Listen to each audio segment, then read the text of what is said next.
Timbog ang isang empleyado ng Olongapo City Hall dahil sa pangingikil.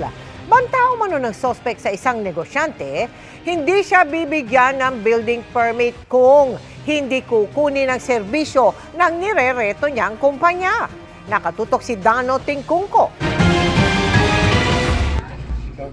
Kuha ito ng aktwal na operasyon ng mga operatiba ng NBI Olongapo District Office nitong September 4. At ano man sasabihin mo ay maaaring magamit sa iyo sa mga positives. Inaresto ang isang empleyado sa City Planning and Development Office ng Olongapo dahil umano sa pangingikil.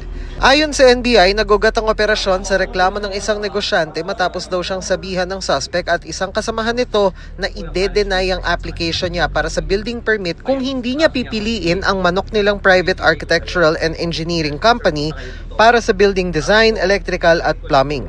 Sa initial assessment din daw ng empleyadong suspect, lumabas na halos 100,000 piso ang kailangang bayaran ng negosyanteng biktima na lubharaw mas mataas sa tamang bayarin na aabot lang ng 30,000 piso. He came to know that on top of the legal fees, the rest pala ng binabayaran niya is a fee for the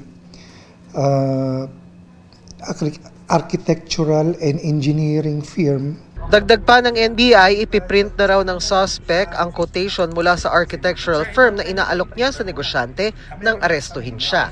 Inaalam pa nila kung pag-aari ng suspect ang inaalok na architectural firm. Sa video, itinanggi ng suspect ang mga akusasyon at iginiit na tinulungan lang niya ang naturang negosyante. Alam ko yung entrapment ko, alam ko.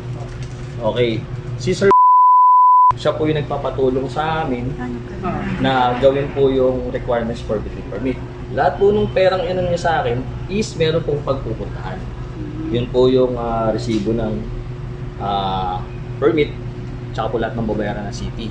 So hindi ko po alam yung sa pagtulong ko po, mapapasama pa ako. Sige, Hindi naman kailangan yung okay explanation mo eh. Hindi naman kami yung court. He only realized that our presence is for an entrapment operation when we were already there. For us, there is no bearing because in the first place, hindi namin siya tinanong sa mga ng anuman para isagot niya iyon because wala siyang kasamang lawyer.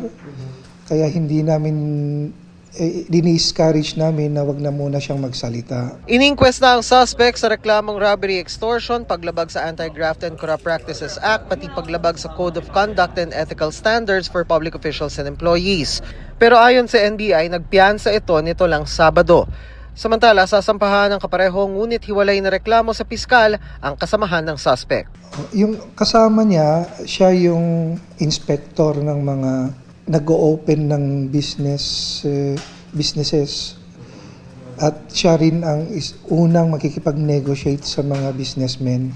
Para sa GMA Integrated News, Dano Tingkungko, nakatutok 24 oras.